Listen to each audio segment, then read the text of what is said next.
जब हम सारी उम्मीदें छोड़ देते हैं तो प्रकृति या नेचर कुछ ऐसा जादू दिखाती है जिसकी हम और आप कल्पना भी नहीं कर सकते। कुछ ऐसा ही वाकया मेरे गार्डन में हुआ है, जो मेरे साथ हुआ है, वो आज मैं आप लोग के साथ शेयर करूँगा।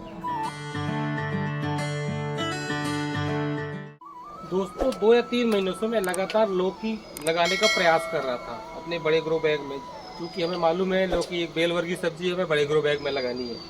तो ये मैं 15 इंच के ग्रो बैग में लगाता, देख सकते हैं आप।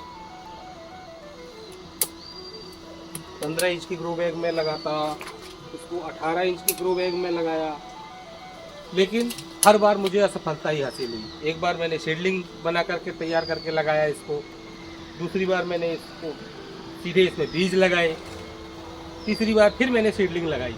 हर बार कोई ना कोई इसमें प्रॉब्लम आ रही थी। मेरी दूसरी बेल वर्गीय सब्जी अच्छे से तैयार हो रही थी, करेला निकलने लगा था, हार्वेस्ट होने लगा था, ककड़ी हार्वेस्ट होने लगी थी, तरोई भी काफ़ी मात्रा में हो गई थी। हालांकि उसे बंदर खा गए, वो अलग मैटर है। लेकिन लौकी में मुझे किसी भी तरह की सफलता नहीं मिल पा रही, और लौकी में सफलता न मिल पाने के कारण मैं बहुत डेस्परेट हो रहा था। मुझे लग रहा था कि शायद मैं इसमें फेल हूँ। कई बार क्या होता है दोस्तों, हम किसी किसी चीज़ों को बहुत ज़्यादा ज़ोर से पकड़ने की कोशिश करते हैं ना, तो वो हमारे हाथ से और निकलती जाती है। शायद यही एक प्रकृति का नेचर है, वो अपने हिसाब से चीज़ों को सेट करती है। हमें लगता है कि हम अपने हिसाब से पौधे लगाएंगे, अपने हिसाब से प्रकृति में वातावरण बनाएंगे, लेकिन ऐसा नहीं है। जहाँ फिर थक हार करके उस चीज़ों में हम अपना कंट्रोल छोड़ देते हैं, फिर उस कंट्रोल को प्रकृति अपने हाथ में ले लेती है। और हुआ यूँ कि इसमें जब मैंने बहुत सारे पौधे लगाए, लौकी के बेल के पौधे लगाए, तो मेरे 2 पौधे बच गए थे। वो काफ़ी वीक कंडीशन में थे। अक्सर हम जो स्वस्थ पौधे होते हैं उन्हीं को अपने ग्रो बैग में लगाते हैं। वो थोड़ा सा नाजुक थे, थोड़ा वीक थे, मैंने उनको छोड़ दिया। अब ये चूँकि धीरे धीरे ग्रो हो रहे थे। अब मेरी आदत है दोस्तों, जो भी मैं सीडलिंग तैयार करता हूँ उसको मैं फेंकता नहीं हूँ या उसको नष्ट नहीं करता। या तो मैं उसको किसी कहीं लगा दूंगा, किसी ग्रो बैग में अगर खाली है तो, या फिर मैं अपने किसी फ्रेंड को दे दूंगा। तो अब चूँकि वो 2 सीडलिंग मेरे पास पड़े हुए थे, तैयार थे, और ये पौधे भी धीरे धीरे ग्रो हो रहे थे। हालांकि ये बाद में ख़राब हो गए, किसी में निमेटोड की प्रॉब्लम आ गई, किसी में लीफ कल की प्रॉब्लम आ गई, किसी में कोई प्रॉब्लम आ गई। पौधे यहाँ से यहाँ देखिए मैंने कितनी व्यवस्था बना करके रखी थी, ग्रो बैग अच्छा करके रखा था, मिट्टी अच्छी तैयार करके रखी थी, नेट लगा करके रखी थी। लेकिन सारी चीज़ें हमारे कंट्रोल में नहीं होती, कुछ चीज़ें नेचर कंट्रोल में होती, उसे पता है क्या क्या सही है क्या गलत। सारी अच्छी व्यवस्थाएं करने के बाद भी यहाँ के पौधे ज़्यादा अच्छे से न बढ़ पाए, न फ्रूटिंग कर पाए, न फ्लावरिंग कर पाए। बनिस्बत वो जो 2 पेड़ थे उनको मैंने ऐसे ही एमई की, इसे क्यों ख़राब करना, क्यों फेंकना, उनको मैंने एक 12 इंच के पॉट पे ऐसे ही लगा दिया। ना तो मैंने उसमें कोई विशेष खाद दी, ना कोई लिक्विड खाद दी, ना कोई किसी तरह का नीम ऑयल का स्प्रे किया। वो धीरे धीरे अपना बढ़ते रहे, बढ़ने के बाद उनने फ्लावरिंग करी, और अब दोस्तों फ्रूटिंग भी कर रहे हैं। मैं आपको दिखाता हूँ, ये देखिए दोस्तों, ये है मेरे 12 इंच के ग्रो बैग। ये 12 इंच के ग्रो बैग में देखिए दोस्तों, मैंने वो जो 2 लौकी के पौधे थे, जिनको मैं ऐसे ही, जो कमज़ोर पौधे थे, मैंने लगा करके छोड़ दिया था। और इसमें मैंने तब कोई विशेष खाद या कोई विशेष लिक्विड फर्टिलाइज़र नहीं डाला था। पौधे थोड़ा सा ग्रोथ लिए, थोड़ा बड़े हुए, तो फिर मैंने इस पे देखिए बाद में थोड़ी सी खाद और मिट्टी डाली। अब ये चूँकि कुल 12 इंच का ग्रो बैग है, मैं इसमें कितनी खाद और मिट्टी डाल दूंगा दोस्तों। इसलिए इसकी देखिए मिट्टी एकदम बिल्कुल ऊपर तक आ गई है, इसमें बिल्कुल भी जगह नहीं बची है।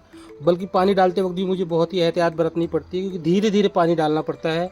ज़्यादा जल्दी से पानी डालोगे, ज़्यादा ज़ोर से पानी डालोगे, एकदम से पानी डालोगे तो पानी बाहर से निकल जाएगा, वो इसमें जाएगा ही नहीं। बहुत धीरे धीरे आराम से पानी डालना पड़ता है।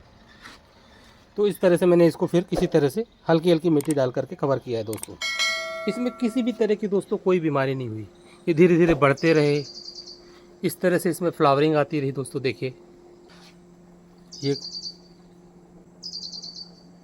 फ्लावरिंग आते साथ इसमें कुछ फ्रूट भी सेट हो गया। ये देखिए इधर आप, ये दोस्तों देखिए इसमें कुछ फ्रूट भी सेट हो गए। अब मैंने इसको ग्रीन नेट से ढक करके रखा है, ये बंदरों के कारण। ये देख सकते हैं आप, ये बंदर परेशान करते हैं मेरे यहाँ आकर के।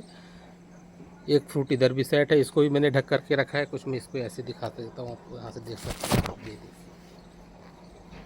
ये लौकी जो मेरी, जिसका मैंने दोस्तों नाम दिया है किस्मत की लौकी, इसको मैंने कवर करके रखा हुआ है, क्योंकि यहाँ पे हमारे यहाँ बंदर बहुत हैं और वो बहुत परेशान करते हैं। इसको मैं आज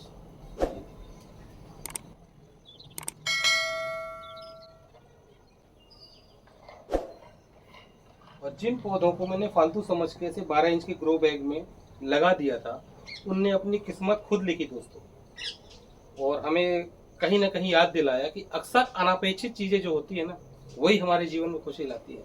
ये एक संदेश देता है दोस्तों कि सीमित संसाधनों के बाद भी अगर आप में इच्छा शक्ति है, आप में दृढ़ संकल्प है, तो आप उसका फल पा सकते हैं। ये किस्मत की लौकी दोस्तों केवल एक सब्जी नहीं है, ये एक सीख है कि प्रकृति के नियम हम नहीं बनाते, हम केवल उसके साथ चलना सीख सकते हैं। ये देख सकते हैं आप, मेरे बड़े ग्रो बैग में मैंने कितनी सेवा करी, खाद डाला, बीज डाला, ग्रीन नेट लगाया, और हुई भी तो किसने 12 इंच के ग्रो बैग में। आज दोस्तों इसको कर देंगे अपने यहाँ से हार्वेस्ट। तो दोस्तों लौकी तोड़ते तोड़ते ही अचानक से बारिश आ गई और मुझे मोबाइल वगैरह लेकर के सब अंदर जाना पड़ा। अभी थोड़ा सा बारिश फिर शुरू की है। तो मैं ये कह रहा था दोस्तों, मैंने अपनी किस्मत की लौकी तो तोड़ ली और आज इसका स्वाद भी लूँगा। आप भी अपने गार्डन में प्रकृति के ऊपर भरोसा बना करके रखें।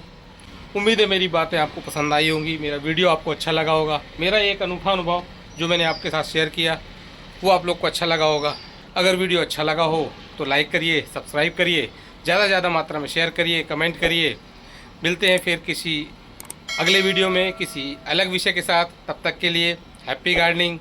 Thank you.